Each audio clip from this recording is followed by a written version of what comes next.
Okay, thank you. Now continue from they rejected all the evidence of divine oneness.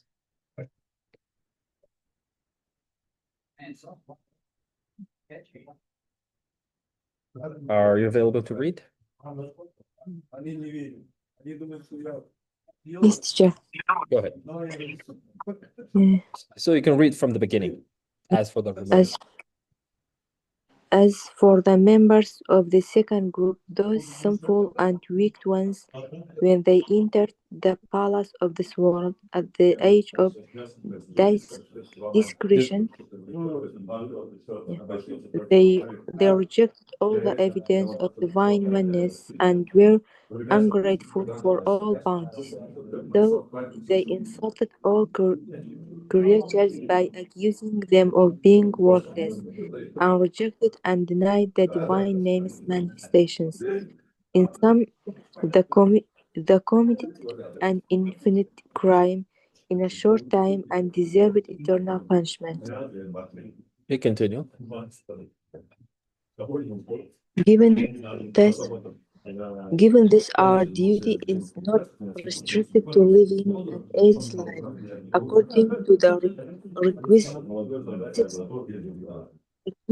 of modern corrupt civilization and gratifying our carnal desires, nor are our delicate senses and abilities, sensitive faculties and organs, well ordered members and system, and inquisitive senses and feelings included in the motion of our life, our body, to satisfy the base carnal soul's low desires. Rather, they were included therein and of the bounties Made a part. therein and made a part of our nature for two reasons. First, to make us feel all varieties of the bounties bestowed by the real giver of bounties, and to urge us to be grateful. So, feel them and be grateful to Him.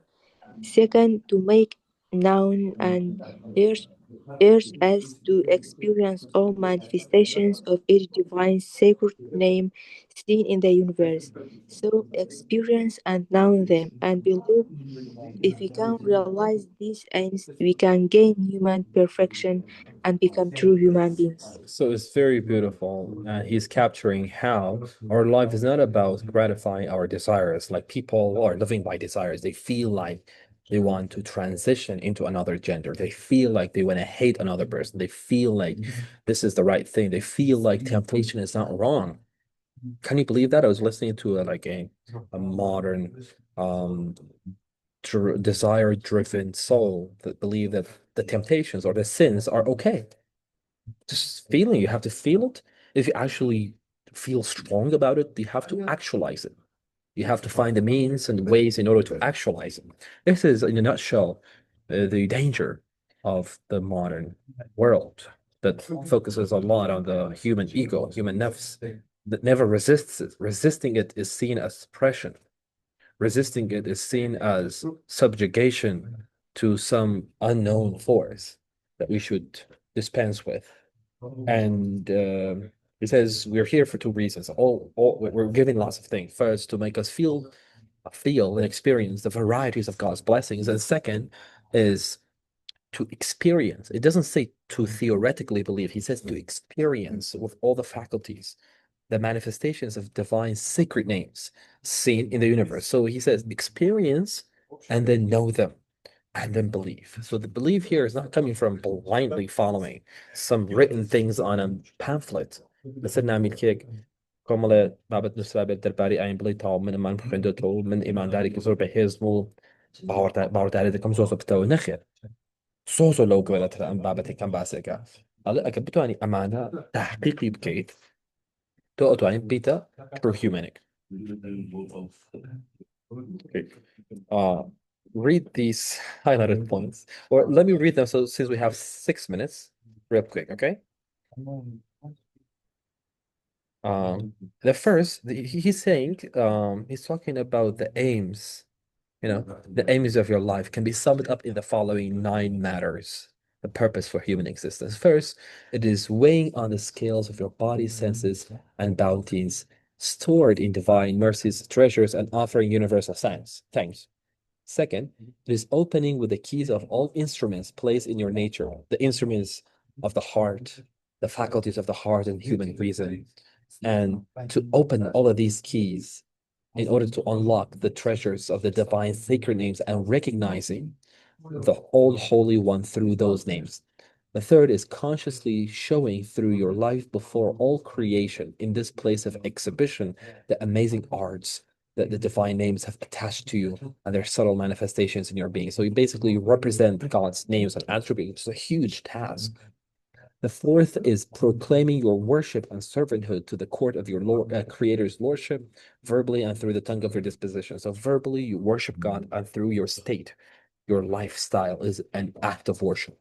The fifth, in the manner of the soldier who, appearing before the king on ceremonial occasions, the decorations received from him displays the marks of the king's favor. You must adorn yourself consciously with the jewels of subtle human sense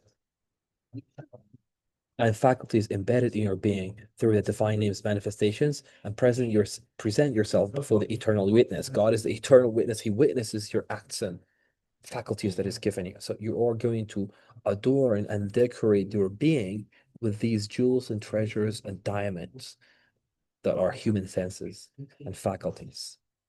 The sixth is other living beings worship and glorify their creator by consciously or unconsciously obeying the laws he established for their lives. This is the main purpose for their creation of life. Thus, you should consciously observe their obedience to him, their worship and glorification of him, and reflect on and testify to their worship and glorification. The seventh purpose for humans, children are starting to ruin the thing. We're going to be done in a few minutes. The seventh, using your defective attributes, partial knowledge, partial power, will, these are defective. They're not completely effective. They're not completely sharp. We're limited in these regards. As units of measurement, we have partial knowledge, means half knowledge, so to speak. Power, we're not the most powerful. We don't have the most strong will. So we're using them as units of measurement, recognize the majestic creator's absolute attributes and sacred qualities. So we are measuring our little limited qualities to God's perfect qualities, and we try to increase our in scale within of these attributes. For example, you have built this beautiful and well-ordered house by using your partial knowledge, will, and power. So you should know that the maker of this palace of the universe is powerful, knowledgeable, wise, and capable. To the degree it is greater than your house, it is greater than your cities and projects. The eighth, you should perceive how each being proclaims it is in its own language all the creator's oneness and the maker's worship. So you have to perceive it, you have to experience it, you have to be observer. Ninth, from your weakness, impotence, and weakness, powerless and weakness, poverty and need, you should try to infer the degrees of the divine powers and richnesses manifestations. So we're weak, we're needy, we have to realize this. Just as food's pleasures and varieties are understood or distinguished according to your hunger and need, so you should understand the degrees of the manifestations of infinite divine power and richness through your infinite impotence and poverty. So poverty has becomes a blessing. Poverty of the soul, that the soul needs, the body needs God for it is subsistence. And then we have this last paragraphs that we're going to end it with. Let me read it and we'll be done. So he says, as for the form of your life and how it performs its duty, your life is an inscribed word. Imagine your life, my life, human beings' lives. It's like a written word, a wisdom displaying word written by the pen of power. So God has used power in order to bring me into being. Written by the pen of power, observed and sensed, it points to the divine, beautiful name. So whenever you try to deeply and introspectively observe and sense your life, your being, that it points to the divine, beautiful names. What gives your life its meaning and specifies its function is that it is a mirror manifesting divine oneness and God's being eternally besought one. Besought is the past participle of beseech, means to plead, to ask, to beg. So, like right now, I'm moving my muscles because my brain is sending a signal from the command of my soul. Like right now, I will to move my hand and use the muscles. So it is just everything, like the brain is still conditioned and dependent. My muscles are dependent. So everything is in a state of dependency. They're beseeching, they're begging God for their being, for their behavior. Right now, nothing is mine. I'm speaking because there is air. There's a person to listen to. There's a person who understands because my words are arranged in a way that my soul can use it to convey meaning through it. So in a sense, everything about me is begging God in order for God to give it existence, give it the shape, the form, the conditions that for it to be working and functioning. So everything is eternally beseeching God. As Aristotle said, everything is the universe is eternal and it has remained eternal, but it is eternal because of the looking at the grandeur and splendor of God. So it is amazed by God. It cannot not be. It's always there. As for the profession of your life in happiness, it is to perceive and love the lights of the eternal sun. So it's very beautiful. It says, it is to see and love the lights of the eternal sun of God, pictured in the mirror of your life, to display ardor, strength for Him as a conscious being, to be filled with love, to be in movement, to be enraptured with love of Him, to be, you're so filled of love that your heart gets enraptured, and to establish His light's reflection in the center of your heart. So, when God's light reflects in the center of your heart, then you're going to be a transformed human being. As a result of all this, a Hadith Qudsi expresses your highest rank in creation by saying, God said, I'm not contained in the heavens and the earth, but I'm contained in the believer's heart. Believer's heart. And this verse is going to conclude our talk for today. By the sun and its brightness, and the moon as it follows it, and the day as it reveals it, and the night as it enshrouds it, and the heaven and him who built it, and the earth and him who spread it. So the Quran is talking about nature, the heavens and the earth, not the scientific details, but it says it's God who built it, God who has spread the earth in order for humans to take the blessings, other purposes as well, and the soul and him who has formed it to perfection. So God has created the soul, formed the soul to perfection, and inspired it, so in a bracket, with conscience of what is wrong for it and what is right for it. So the soul intuitively, the fitra knows what is right for it and what is wrong for it. He's indeed prosperous who has grown it in purity. Whoever the successful, the prosperous one is one who has grown the soul in the fitra and who has kept it in its pure form. So it's not a matter of learning, so to speak, to adding to the fitra. It's just protecting it and keeping it glowing. And he has indeed failed who corrupts it. Whoever is corrupting the soul, the purity of it, then that person has actually failed. Okay, thank you so much, Miss, for showing up and reading. If there are no questions, we can wrap it up. And Thank you, teacher. Yeah, I have a question, but it will be for another time because I definitely, think you don't. you can ask it away. Ask it away. Shall I stop recording? No, I have no problem. Okay, go ahead. Yeah, when I was reading this book, something came to my mind. Yeah, because we are the perfect being in the universe. Yeah, which one is our soul or our reason? Yeah, it like makes us the perfect being in the universe. So Because I think yeah, because I think the other beings in the universe has the God's soul, not just the human. no. So basically, reason is a faculty. It's like a branch of the soul. The soul is not reason. It's deeper than reason. It's where reason functions.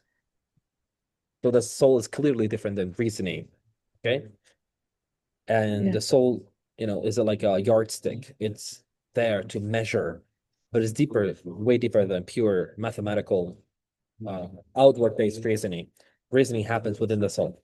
And if God only uses the word nafaq for humans. I breathes into humans. So for other things, God says kun fayakun, be and it is. It's not a matter of breathing. So in a sense, human soul is quantitatively different than other creatures, according to the Quran. And like in the Quran, there are verses that God has, asked the mountains, every things in nature in order to carry the trust. And none of them, actually accepted the challenge. But humans carry the trust of vicegerence, of representativeness of God, and of being a mirror to reflect God's names, and willingly, with free will, to choose that and to submit his will to God. So we are distinct, according to the Quran, from other creatures, and our soul has more responsibility if humans preserve it. Obviously, not every soul is in this state. Some souls are lower than animals, obviously. But the soul that has gotten to the level of ihsan, the complete human being that is thankful to God, uses all the blessings in the breath of humility and humbleness, and tries to remove his self and let God to shine through. Does that help at all? Yes, sure, thank you. Definitely, my pleasure. Thank you so much for showing up and for being committed all the time. And we're gonna continue from next week and have a great day, Mr. Henry. Thank you, teacher. Have a great day. Definitely my pleasure. Goodbye.